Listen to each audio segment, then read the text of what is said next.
మనమ్మా ఈ జాన్సమ్మ రెసిపీస్కి కావలసిన ఇంగ్రీడియంట్స్ అంతా ఒకసారి చెప్పు, నేను రాసుకుంటా. రాసుకో.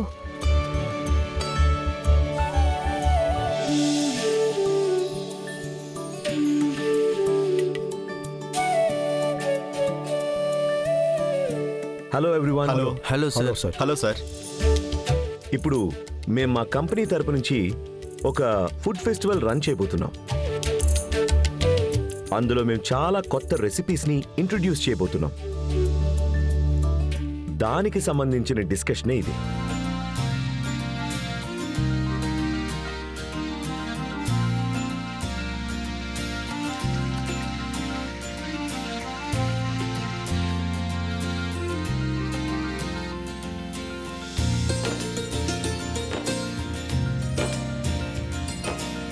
ఇది ఫుల్గా నువ్వే చూసుకోవాలి. జాగ్రత్త. సిస్టర్, వేరే ఏదైనా డౌట్ ఉంటే నాకు డౌట్. చెప్పు శశు. నీ కలుపు. అంటే దాదాపు 40 రెసిపీస్ దాటిపోతోంది కదా, ఇవన్నీ మనం ఒకే ఫెస్టివల్లో చేయబోతున్నామా? అవును. ఏం లేదు, ఫస్ట్ ఒక 20 రెసిపీస్ చేసి ఆ మిగిలిన ఇంకో 20 రెసిపీస్ తర్వాత ఫెస్టివల్లో రిలీజ్ చేస్తే మనకు లాభమే కదా. సూపర్ రా శేషు, సూపర్ ఐడియా. అవును బంగారి, బిజినెస్ కూడా బాగా డెవలప్ అవుతుంది. మనం అన్ని రెసిపీస్ ఒకే రోజు ఎందుకు చేయాలి చెప్పు? మనం డిమాండ్ క్రియేట్ చేద్దాం. మనకున్న ఐడియాలు యూజ్ చేస్తూ పోతూనే ఉంటే మనకి కొత్త కొత్త ఐడియాలు వస్తాయి. కాబట్టి రెసిపీ గురించి అసలు ఆలోచించకండి. ఝాన్సీ అమ్మ అయితే లైఫ్ లాంగ్ కొత్త రెసిపీ క్రియేట్ చేయగలరు కదా. ఓ, ఇప్పటికీ ఈ ఫెస్టివల్ మనం సక్సెస్ గా నడిపించగలిగితే చాలు.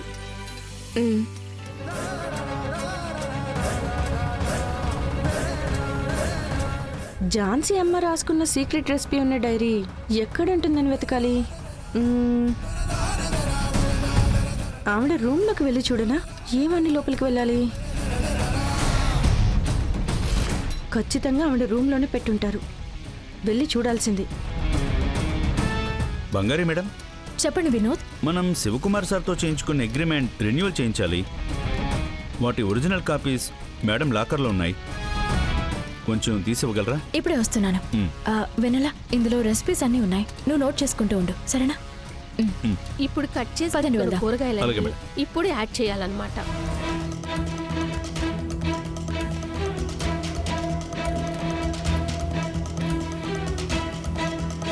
శేషు వెన్నెల ఉంది కదా, తను చూసుకుంటుంది. మనం వెళ్దాం రా. చూసుకో అమ్మా, త్వరగా అయిపోవాలి, సరేనా?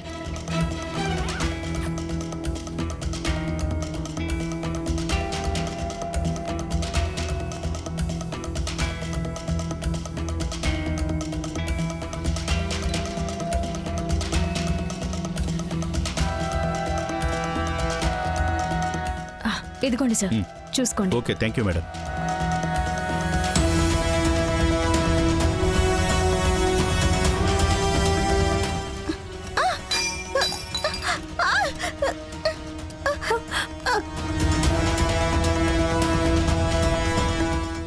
అయ్యో, ఏమైంది? ఏమైంది వెన్నెలా? ఏం లేదు బంగారి, వేడి నీళ్లు పడ్డాయి. ఏంటి వెన్నెలా? చూసుకోవా? బాగా నొప్పిగా ఉందా? నొప్పిగా ఉంది బంగారి. చూసుకోవాలి కదా వెన్నెలా.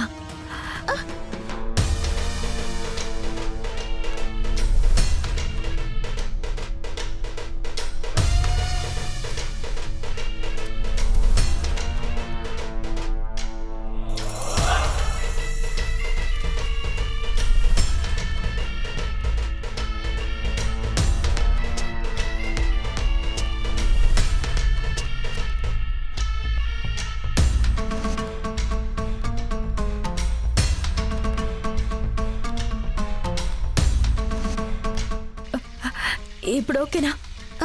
కొంచెం బెటర్. అయ్యో, లాకర్ నేను లాక్ చేయలేదే. వస్తాను.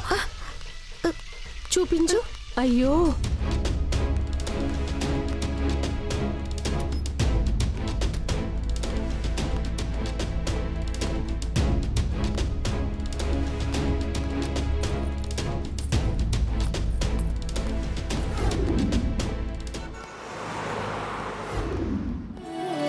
బంగారి.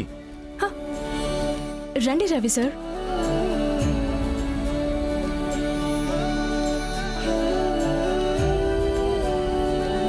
క్లయింట్స్తో మీటింగ్ అయిపోయిందా? సూపర్ ఐడియా అని చెప్పుంటారే. ఇది మాత్రం వర్కౌట్ అయిందంటే ఆ తర్వాత ఇలాగే 2 monthsకి ఒకసారి ఫుడ్ ఫెస్టివల్ని చేసి కొత్త కొత్త రెసిపీస్ అన్ని ఇంట్రొడ్యూస్ చేసి కంపెనీని నెక్స్ట్ లెవెల్కి తీసుకుని వెళ్దాం. జాన్సమ్మ ప్లాన్ చేసే మన ఇద్దరిని కలిపారు. మన ఇద్దరి స్కిల్స్ కలిసిందే అనుకోండి, మన కంపెనీ వేరే లెవెల్కి వెళ్తుంది. Shut up.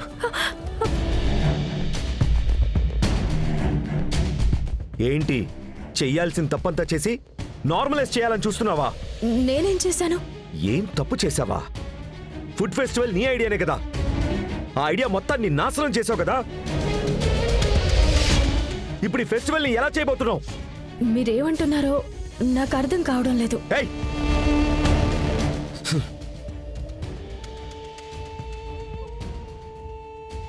ఇది చూడు, జాను చేసే మొత్తం రెసిపీస్ అన్ని మొత్తం ఇంటర్నెట్లో లీక్ అయ్యాయి. మొత్తం సోషల్ మీడియాలో ఇదే ట్రెండింగ్ ఇప్పుడు.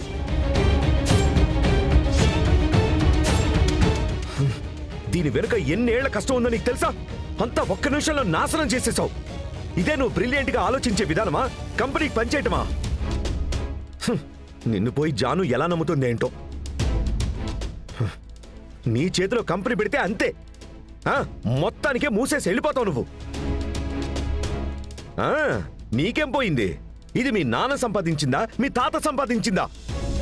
ఇదంతా నా జాను సంపాదించింది. నువ్వు అలాగే ఉంటావు. నేను ఒక విషయం అడుగుతాను, నేరుగా నాకు సమాధానం చెప్పు. జాను చేసిన రెసిపీస్ అన్ని ఎలా లీక్ అవుతాయి? ఈ ప్లాన్ గురించి జాను కూడా తెలీదు. సీక్రెట్ గా మెయింటైన్ చేయాలని నువ్వు చెప్పావు కదా. ఎలా లీక్ అయింది? నువ్వే ప్రెస్కిచ్చావు కదా. నిజంగా నాకేం తెలియదు రవి సార్. నీకు తెలియలేదంటే అది బయటికి ఎలా లీక్ అయింది? జాను ఎన్నేళ్ల కష్టం తెలుసా నీకు ఇది? ఇంకెవరున్నారు మరి? దానికి యాక్సెస్ నీకు జానుకి మాత్రమే ఉంది కదా. Useless useless. ఒక రెసిపీ బుక్ ని జాగ్రత్తగా పెట్టుకోవడం తెలీదు.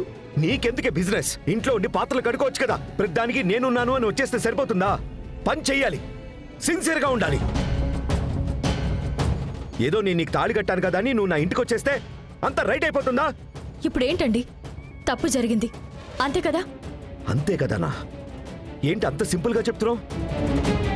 తిడితే రోషం మాత్రమే వస్తుందా? ఆ తప్పు నేను సరిచేస్తాను. చించుతుంది. స్టూపిడ్. ఇదిగో ఇటు చూడు. ఈ న్యూస్ వచ్చిన దగ్గర నుంచి మన కంపెనీ షేర్స్ అన్ని కిందకి పడిపోతున్నాయి. ఈ ఒక్క రోజే 5% తగ్గింది. రేపు 10%, ఆ తర్వాత 20% అలా పడిపోతూనే ఉంటాయి. ఇన్వెస్టర్స్ అందరూ బయటకు వెళ్ళారంటే కంపెనీని ఎలా రన్ చేయగలను చెప్పు? నిన్ను నమ్మినందుకు చేయాల్సిందంతా చేశావు. Hello sir. లేదు సార్, అలాంటిదేం లేదు సార్.